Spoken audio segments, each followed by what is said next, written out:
The information in this video represents most of what I have personally been able to document concerning the life of Oliver Pleasant Roberts. I make no declarations here for or against his claims of being Billy the Kid.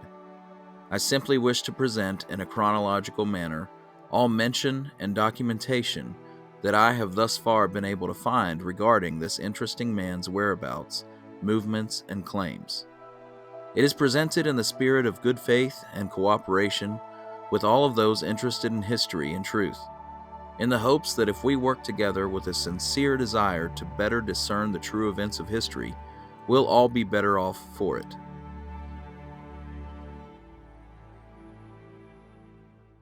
Oliver Pleasant Roberts was born on August 26, 1879, in Sebastian County, Arkansas, to Henry Oliver Roberts and Elizabeth Ferguson Roberts. Oliver's mother, Elizabeth, was Henry Oliver's second wife. His first wife, Caroline Dunn, having died sometime before 1876. The Roberts family consisted of Henry and Elizabeth and their 10 children: Samantha Bell Roberts, Martha Veda Roberts, Andrew Barry Roberts, Mary Cordelia Roberts, Thomas Ulysses Roberts, Nora Roberts, Joseph Irvin Roberts, and 2 children that died within a year of their respective births. On the 1880 federal census, Oliver is 1 year old, at home with his parents, Henry and Elizabeth, along with his siblings, Samantha, Martha, Barry, and Mary, in Bates, Sebastian County, Arkansas. By 1900, the Roberts family, including Henry and Elizabeth, along with 20-year-old Oliver and his 2 brothers, Tom and Irvin, had relocated to Hopkins County, Texas, in or around Sulphur Springs.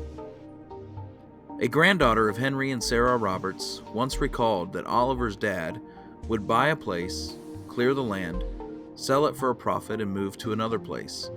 Some were in Arkansas and some in Texas. Sometime around 1905 or 1906, Oliver's sister's family was convinced to give it a go in Oklahoma, where another of Oliver's sisters, Samantha, lived with her family. Oliver decided to accompany them on the trip. The family loaded up in a covered wagon, and Oliver rode along on a little white pony. Oliver would often show them which way to go. There weren't many roads. If the family came to a wire fence with no gate, the wires would just be cut and then rewired once the family's wagon passed through. Arriving in Oklahoma, Oliver worked with his brother-in-law and other neighbors in the cattle business. On July 11, 1909, back in Van Zant County, Texas, Oliver married a girl named Anna Lee. A niece of Oliver's recalls that Oliver and Anna didn't live together very long. On the 1910 census, Oliver and Anna are living in Van Zant County, Texas. At this time, Oliver is claiming both of his parents were born in Kentucky.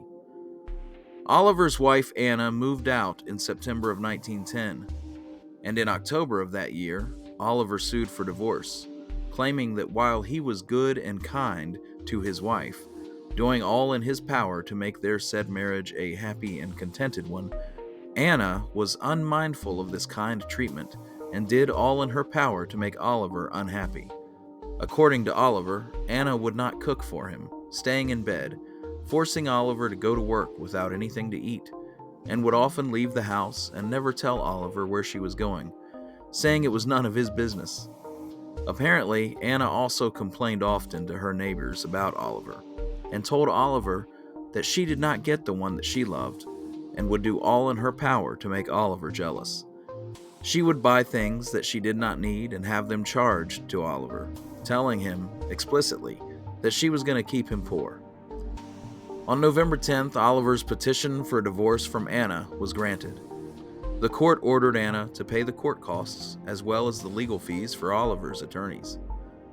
On August 21st, 1912, still in Van Zant County, Texas, Oliver married Molly Brown, daughter of John and Nancy Brown. Molly already had a daughter named Jewel, who also lived with Oliver following their marriage. While living with Molly in Canton, Texas in 1916, Oliver traveled back to Sulphur Springs, Texas, where he had spent many years as a youth. While in town, he visited the newspaper office of the Sulphur Springs Gazette, which ran a short mention of his visit referring to him as O.K. Roberts, stating that he has traveled many lands, and that he had ridden 3,000 horses in the past 21 years, with only 3 throws from the saddle. The article says that Oliver is known as Lone Brushy Bill, the son of H.O. Roberts, now living at Canton. It's hard to say whether the Gazette's last sentence, which reads, quote, "It looks like he ought to have a medal for heroism," is written sarcastically or not. Given that the paper seems familiar with Oliver's father and the Roberts family's past in Sulphur Springs, it's not hard to imagine that they saw right through these extraordinary claims of this 37-year-old man who would have had to have been 9 or 10 years old when he started his roping and riding career. A week later, when Oliver returned to Canton from Sulphur Springs, no mention is made of his heroics, only that Oliver returned last Thursday from Hopkins County, where he went to visit relatives and friends. He reports that crops have been cut short in that county by the continued dry weather. That Christmas, Oliver and Molly traveled to visit Molly's sister in Mena, Arkansas. They stayed for almost a week, and Oliver told the newspaper he enjoyed Mena so much that they would return for a longer visit next summer. Oliver and Molly were still living in Canton, Texas in June of 1917, when Molly's brother Perry Brown came in for a visit before re-enlisting in the Navy. Perry had been discharged 2 months prior and was signing back up. About 6 months later, Oliver and Molly moved to Horatio, Arkansas, buying a small farm from J.W. and Laura Moses for $500. Within a year of buying it, Oliver sold the farm to E.B. Greer for $800, making a $300 profit. It's possible he was attempting to follow his father's habit of buying and improving land, then selling it at a profit. Oliver would present himself as somewhat of a cowboy to friends and relatives at this time. His wife Molly, however, had a small Jenny, a female donkey, and one time Oliver got on it to prove a point, and it threw him. One can only wonder if he added this to his list of throws from the saddle. During this time, Oliver picked cotton with Molly's brother, Bill Brown. During their time on the job together, he told his brother-in-law that he was really Billy the Kid. Bill Brown believed Oliver's claims to be the Kid.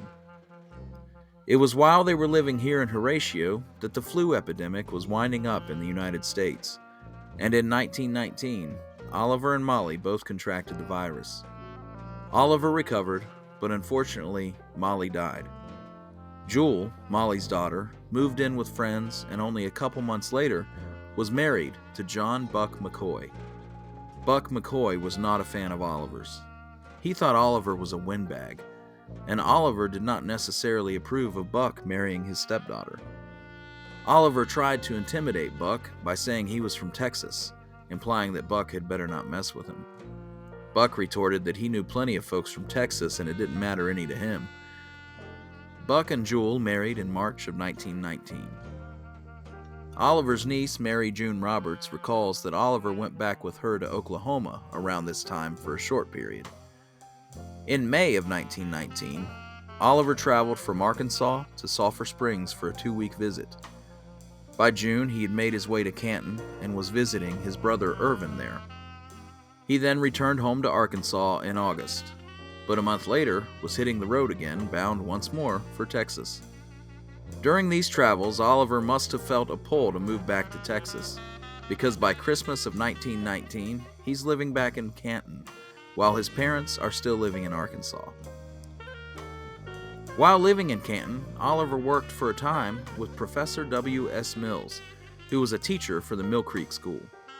But on March 5, 1920, he stopped in for a visit at the offices of the Canton Herald and discussed his recent attack of hiccups. He told the paper the attack began 4 days prior and that he and his father often suffered from this malady, Oliver himself having suffered from serious attacks of hiccups since he was a young boy. The hiccups got so bad in 1920 that a month after his visit to the Herald office, he went to Dallas to receive some treatment. After leaving Dallas, he visited his parents in Arkinda, Arkansas. He stayed in Arkansas for a couple weeks before leaving again for Canton. In 1920, Oliver, still giving his correct birth year of 1879, is listed on the census as living at the home of James Murph. In 9 years, Oliver will marry James Murph's mother-in-law, Lutetia Ballard. In December of 1920, Oliver's brother Tom moved back to Canton, Texas from Arkansas. Oliver's niece Mary June Roberts recalled that when Tom moved back to Canton, Oliver moved back to Arkansas to stay with his parents, and then they all soon moved back to Texas because of Oliver's parents' poor health.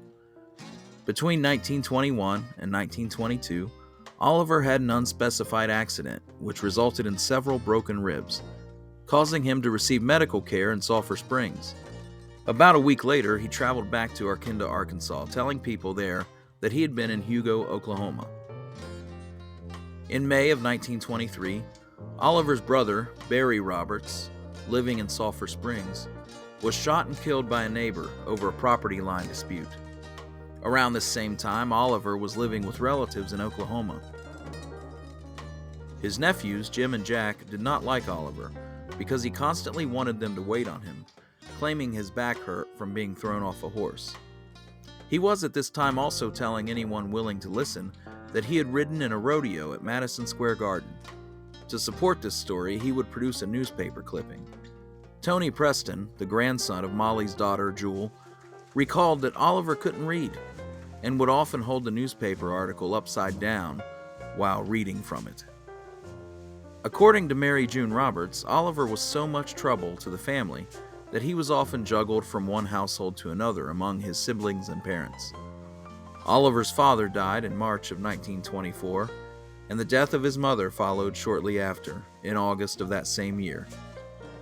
In May of 1927, the Canton newspaper reported that Brushy Bill had just returned from Los Angeles, California.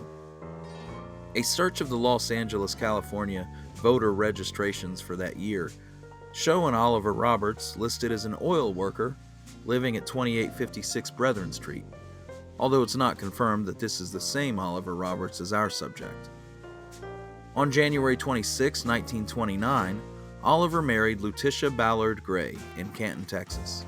On the 1930 census, the couple is living in Canton. Oliver gives his birth year as about 1878.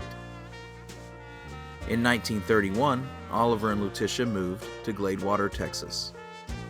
Not much has been found on Oliver by this researcher for the years between 1930 and 1940. But in July of 1940, the Stanford American out of Stamford, Texas, carried a story about Brushy Bill, an Indian scout who is attending the Texas Cowboy Reunion in Gladewater, Texas. In this article, he tells many tales that become a staple of a narrative he will tell for the next decade. His mother was a half-Cherokee Indian. His grandfather fought with Sam Houston. His father fought with General Ross in the Civil War. He was born at Buffalo Gap in 1869. He joined the Trail Drivers Association at age 7. In 1876, he won the first prize in the Dallas Fair, even though the first Dallas Fair wouldn't take place until years later.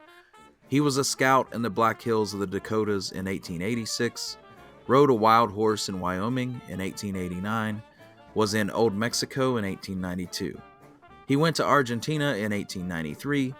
He rode with Buffalo Bill and Pawnee Bill, ran a Wild West show of his own, rode with the Anti-Horse Thief Association in 1899, and was a scout ranger in 1892 under Captain McDaniel. He finishes his yarn by stating he was known as the Texas Kid. On the 1940 census, he is listed at Gladewater, Texas, with his wife, Lutetia. In 1941, Oliver and Lutetia moved to Hyco, Texas, in Hamilton County. He tells the Hyco paper that he is 73 years old, was on a Mexican ranch in 1914 when the Mexican Revolution broke up the ranch. Recall that it was during this time he was married to Molly and living between Texas and Arkansas. He claimed to have ridden the Wild Horse Cyclone in Cheyenne, Wyoming in 1899, and in 1893 went to South America to round up cattle. He goes on to say he rode with Buffalo Bill in his Wild West shows, was a Texas Ranger in 1891 and 1892 under Captain McDonald, along the Mexican border, and was a scout in the Black Hills from 1887 to 1888. Mary June Roberts, Oliver's niece, recalls that sometime in 1942, Oliver visited relatives in Oklahoma, staying for 3 or 4 days.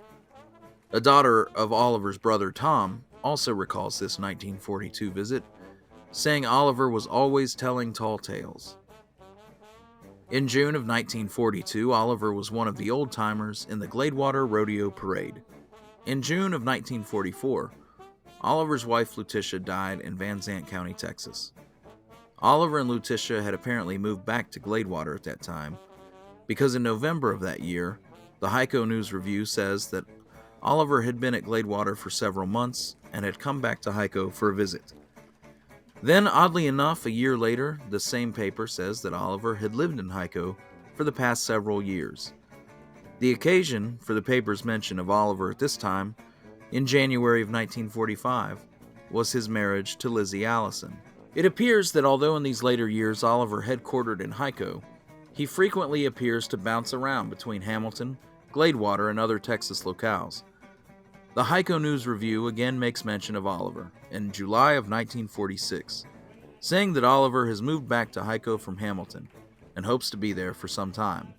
In 1947, Oliver appears to still be making his rounds throughout Texas.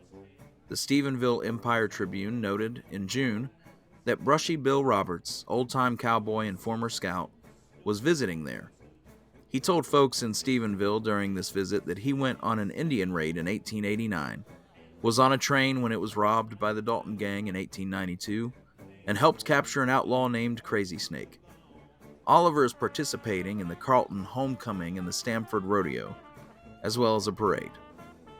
A year later, Oliver stopped in Stephenville again to take part in a 3-day rodeo before heading to Oklahoma. Shortly after this, Oliver began communicating with a salesman and bankruptcy referee named William Vincent Morrison. Oliver began making plans to go public with his claim of being Billy the Kid, and started working with Morrison to eventually seek a pardon from the New Mexico governor. Over the course of a few days, starting on June 16, 1949, Morrison interviewed Oliver in Hamilton and Hico, Texas. Morrison typed out the interview, which contained many of Oliver's narratives as Billy the Kid. By August 18th, Morrison and Oliver had traveled to Lincoln and other parts of New Mexico, where Oliver took Morrison to various locations, such as the site of the old McSween house, and gave more of his story as Billy the Kid. In September of 1949, Oliver was once again on the road, this time to Lawton, Oklahoma, where his good friend J. Frank Dalton, who had recently created a national stir by claiming to be Jesse James, was having his 102nd birthday celebration.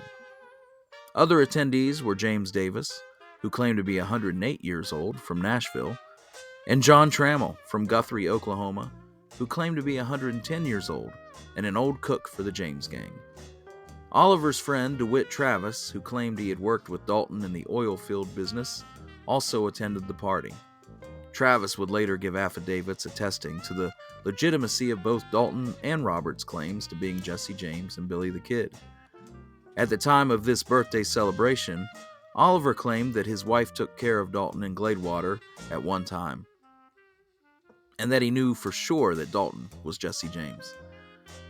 In January of 1950, Oliver went to New York with J. Frank Dalton and others to take part in a radio program called We the People, which discussed Dalton's claim to be Jesse James. In July of 1950, William Morrison, who was at this time living in El Paso, ran a notice in the El Paso Times looking for any old-timers who knew Billy the Kid, or who had personal knowledge about related events. Morrison advised he was investigating the claims of an old man who claimed to be Billy the Kid. In August of 1950, Oliver's brother Irvin died unexpectedly while visiting their brother Tom in Canton, Texas. Irvin was a Mason and a captain in the Dallas Fire Department, and his body was taken back to Dallas for the funeral.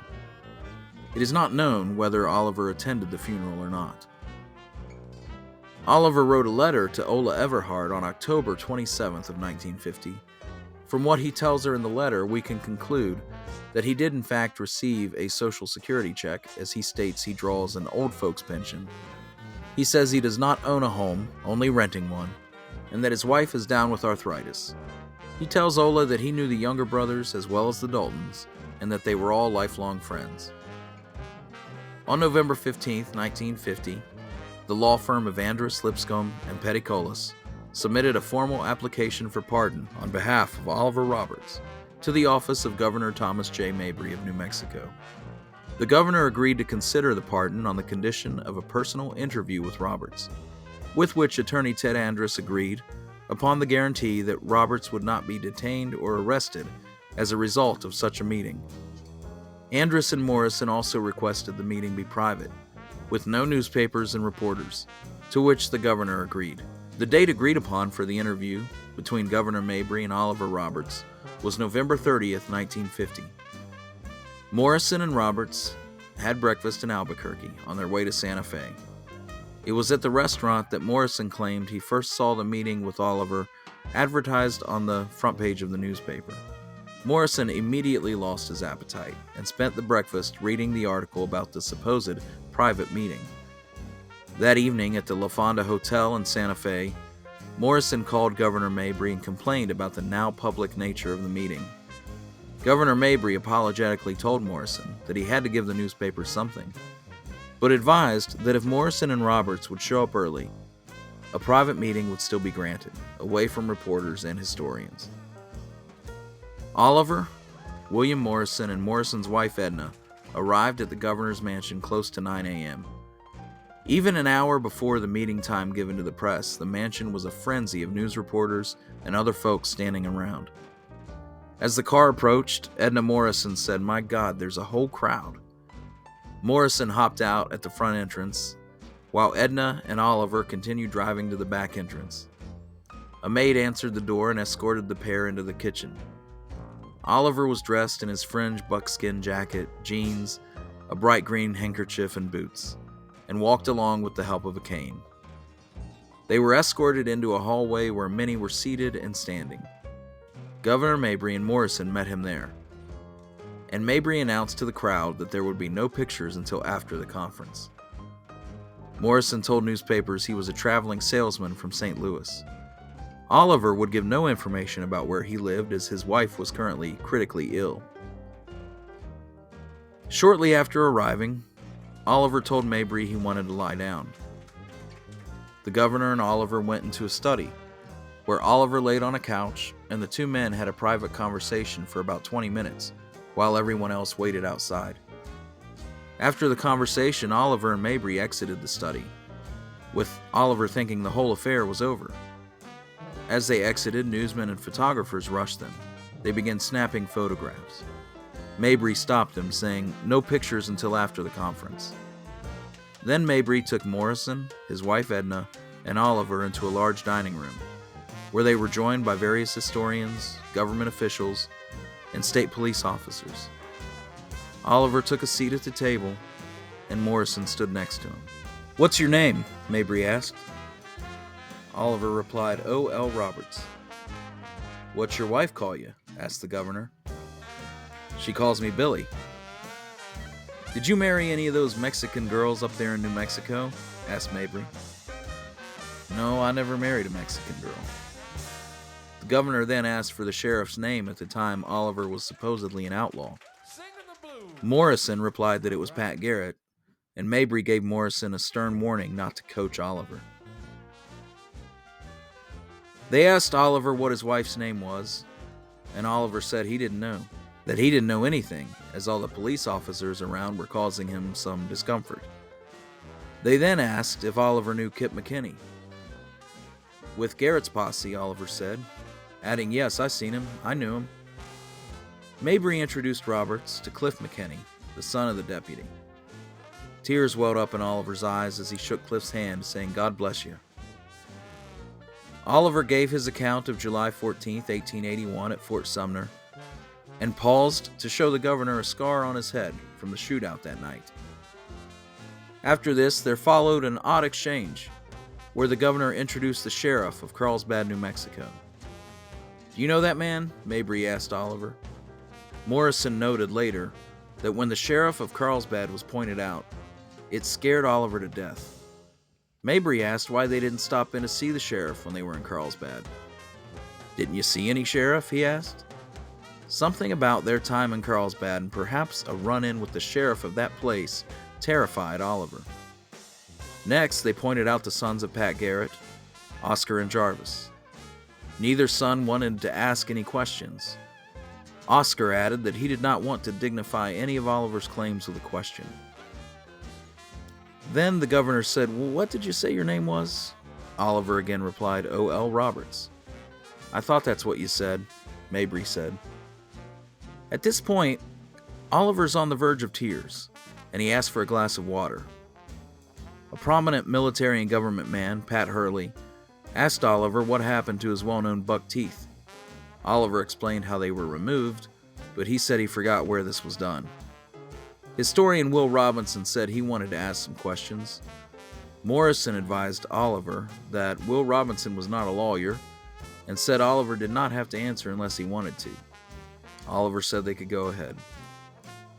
In answer to Will Robinson's questions, Oliver advised he did not kill Bell or Ollinger.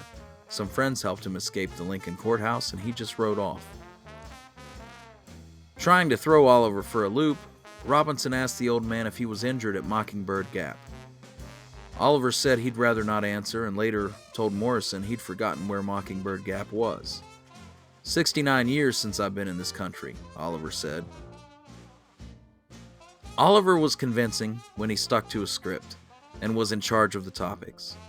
But when the governor and others asked specific questions, he replied with the steadiness of a Buddhist monk reciting a mantra, saying 69 years is a long time to remember. Reporters also noted he looked frequently to Morrison for prompting. The governor asked Oliver whether someone were using the old man to promote an agenda. Oliver said, "Not that I know of." When asked why he was doing this, Oliver said he wanted to die a free man, and added that when he does die, they'll put a monument over his grave in Texas. Exiting the dining room, Oliver advised the governor again that he'd like to lay down. "I don't feel good," he said, and almost fainted. William Morrison's wife Edna caught Roberts and kept him from falling to the ground. Mabry told the newspaper reporters to back off until the old man felt better. "Lay down a minute," he told Oliver. The governor advised Morrison that he would deliberate on issuing a pardon at a future time. While in the hallway in front of photographers, many happened to take some photographs of Oliver without his hat on. Oliver at one point slammed his fist on a desk and insisted on having his hat on when his photo was being taken. One photographer was setting up for a picture while Oliver's hat was off, causing Oliver to object. "Don't you dare take any pictures of me with my hat off. I won't have pictures taken with my hat off." Oliver then donned his hat, straightened his shoulders, and posed proudly for pictures. One reporter remarked that this was the only flash of temper Oliver ever showed during the whole affair. Reporters asked Morrison how he became involved with Oliver, and Morrison told them that he had been associated with an accounting firm owned by a man named R.F. Roberts, and that R.F. Roberts was a distant relative of Oliver Roberts. The governor went into a room with Pat Hurley and possibly others. When he reappeared about 5 or 10 minutes later, he announced that he would not consider a pardon, then or ever, and did not believe that Oliver Roberts was Billy the Kid. The newspapers reported that the meeting lasted about an hour. Reporters called Morrison an El Paso salesman who had previously claimed to be a St. Louis lawyer. Morrison, his wife Edna, and Oliver all left the governor's meeting disappointed. Back in El Paso, Morrison was laying in bed, dejected and discouraged. Oliver was up and about, and told Morrison's wife Edna that Morrison was, quote, "taking it worse than I am." "Don't feel bad about it," Oliver told Morrison. "We done the best we could. We'll get at that next governor. Don't worry about it." Oscar Garrett told one reporter after the meeting that he believed Roberts was delusional and really believed his own stories. On December 13th, 1950, Oliver wrote a letter to Ola Everhard, telling her that he had been in bed for 2 weeks. He informs her that he had a nervous breakdown. On December 27th, Oliver's wife Lizzie wrapped some packages and told Oliver to take them to the post office. Oliver walked to town, past the news office, and started to step up onto the curb. Suddenly, he turned around and fell over the bumper of a car, falling down dead in the street. The Justice of the Peace, L.L. Hudson, was called. William Morrison's notes on this event read simply, high blood pressure. Dr. W.F. Hafer, who treated Roberts sporadically over the years, was summoned to the scene and pronounced the cause of death to be a heart attack. Oliver's body was loaded onto an ambulance and transported to the funeral home across the street. Although he had many siblings, nieces, and nephews still alive, newspapers listed his widow as the only surviving relative. Oliver's funeral was on December 29th. Baptist minister L. H. Davis and Methodist minister J. Fred Patterson officiated the ceremony. In contrast to the flashy Western attire he had worn throughout his life, Roberts was laid to rest in a plain blue suit with no hat. Oliver's friend DeWitt Travis, who had provided affidavits both for Roberts' claims as well as the claims of J. Frank Dalton, attended the funeral, along with William Morrison and Oliver's widow Lizzie. Pallbearers were Bernard Ogle, Garland Abels, Walter Stokes, Jack Malone, A. Norman of Canton, Texas, and L. Gamble of Longview, Texas. Morrison told papers that Oliver's widow requested that the quest to prove Oliver's claims continue even after the old man's death. On Monday, January 1st, 1951, days after Oliver's funeral, Oliver's brother Tom, in Canton, Texas, was notified of his brother's death. Writing to Ola Everhart almost a month after his death, Oliver's widow, Lizzie, said, "I guess you knowed Bill was Billy the Kid. He told me he was before he died. When he told me, he thought I would quit him. I told him no, I was going to stay with him till he died. I love him with all my heart. Nothing would turn me against him." The purpose of this video was not to persuade anyone that Oliver Roberts was Billy the Kid or not, but merely to show what parts of his life I have been able to ascertain in my own research, and pay respects to the old-timer who captured the imagination of a generation, and, to this day, continues to hold us all transfixed, like passersby on a street corner, listening to his tales and seeing the glimmer of mischief in his eyes.